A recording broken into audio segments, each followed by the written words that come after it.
Be ready, guys. 5 seconds.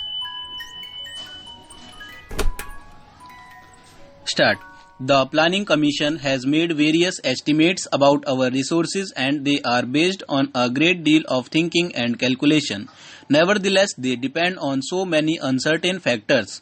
A person who is more optimistically inclined may make a better estimate, better in the sense of more hopeful estimate, while a pessimist may make a less hopeful estimate. Nobody can challenge it. For my part, I have an invincible feeling that in the final analysis, the resources of India are considerable in our people's capacity, ability and energy, and the question arises how to reach them and how to tap them to the best advantage. I think this can be done by the realization by the people themselves that it is worthwhile doing so, by their full cooperation and the like. It can never be done by government decree or by an order from above. Therefore, it becomes important that our people should realize and understand fully what this process of planning is. Therefore, we tried to a considerable extent to get the cooperation of as many people as possible, even at the district level, apart from a large number of groups of various kinds. I think it may be well said that India is very conscious of planning today.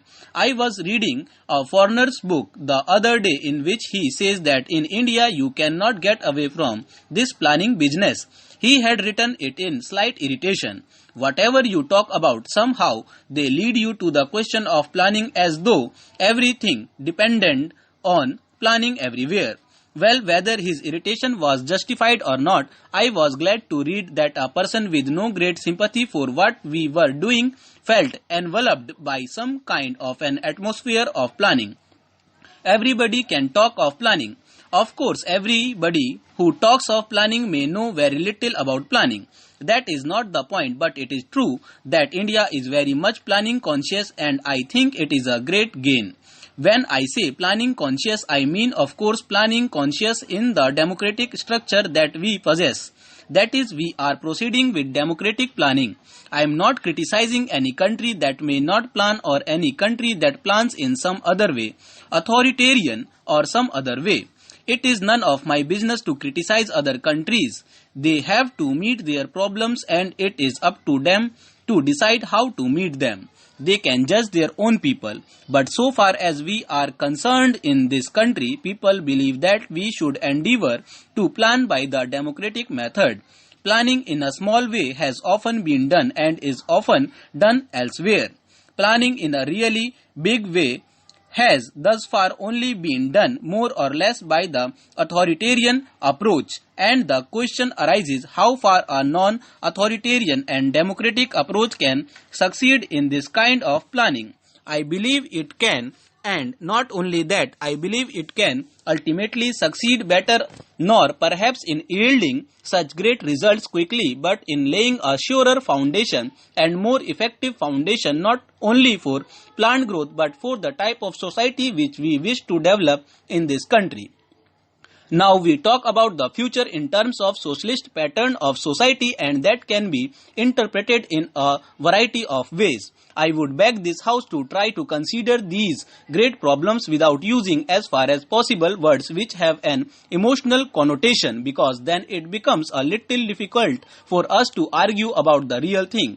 We want a society in this country where there is equality, where there is social cohesion, where there are no firm classes separated from each other, and where there is opportunity for every single individual. Naturally, how far an individual takes advantage of that opportunity depends a great deal on that individual, on his physical or mental or spiritual or whatever it is make up, because everybody is not alike. It is obvious that everybody is not either mentally or physically alike, but we should always ensure the same measure of opportunity to everyone. Now, it is not enough to say that we shall ensure the same measure of opportunity if the measure of opportunity is so low that there is practically no opportunity. It then does little good to say that everybody is getting the same measure of opportunity.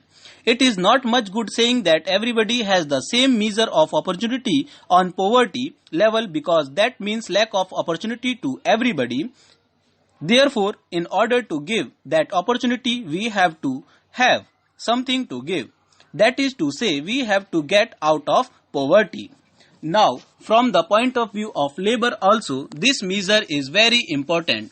I am giving all the arguments. The second 5-year plan admits that in order to keep up production in the country, in order to develop our industries, it is of great importance to enthuse the working class and the workers.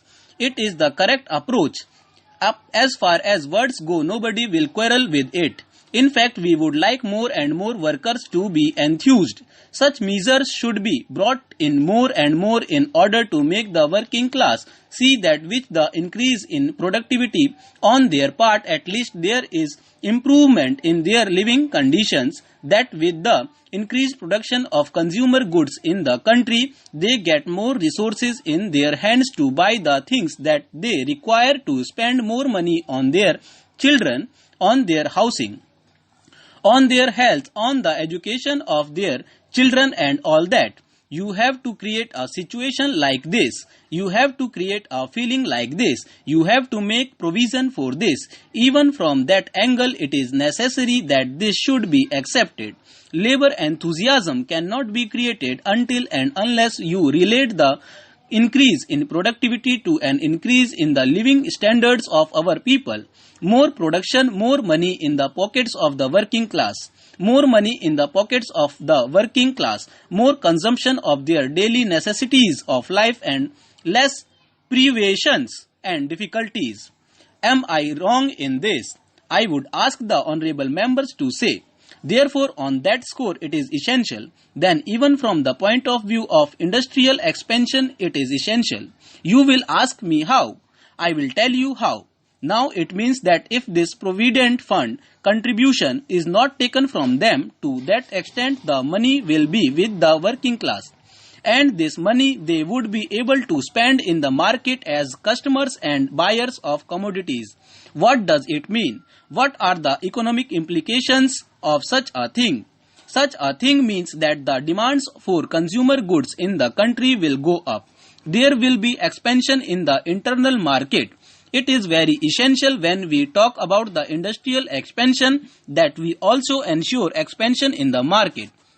Unless there is a growing demand in the country for the industrial goods, you cannot have the expansion of industries. Expansion of industries does not take place in a satisfactory way disregarding this factor of expanding consumption in the country. In order to ensure expanding consumption on the part of the working people, it is necessary for you to make more money available to them for consumption. Now I will be up against the question